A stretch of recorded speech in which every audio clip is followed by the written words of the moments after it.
AMC's not going to squeeze. The only reason that people are telling you to hold your AMC shares and that it's going to go to $10,000 is because they also own a lot of shares and they want enough retail support to give it a level that will bring in hope that drives more investors in, that can drive prices up and they can make money off of it.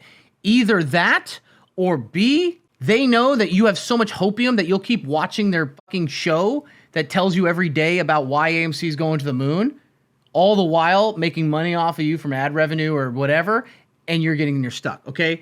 Let me tell you something else. AMC played you guys like a fucking fiddle. Every time they screwed you over, they gave you a little bit of, we're one of you. Let me tell you why. They did a big-ass offering of 1 million shares when this thing was at $60. And you know what? People ate it up.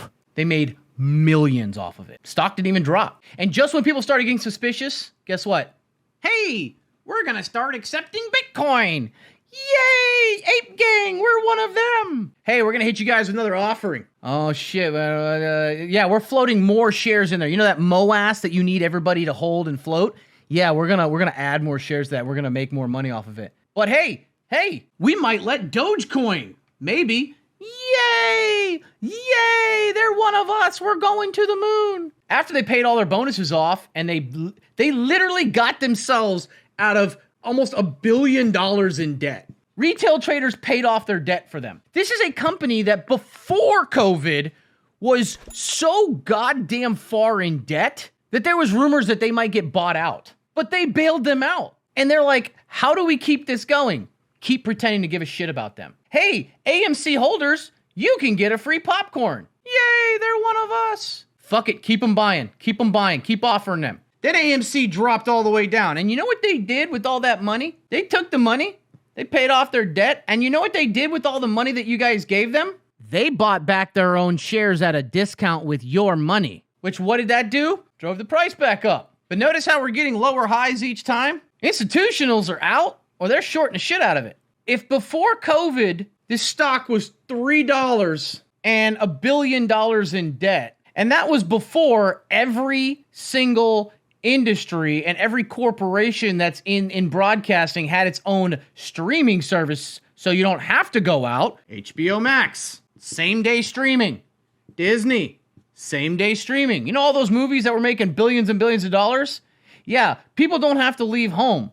So if you were worth $3 a share and you were $1 billion in debt before this happened, you really think this is a $1,000 stock? And I've been called a cynic, boomer asshole for saying this the entire time that this thing was 60 and 50 and 40 and 30. I'm sorry. Like the streams, but this is pretty ignorant. Actors hate streaming. I'm going to pretend that you don't know what you just typed. I'm going to do a favor, and I'm going to do this nicely. What you just said is one of the dumbest, most idiotic things everyone in this chat is now dumber for having listened to it. What you just said is, my take is done because actors hate streaming. You're right.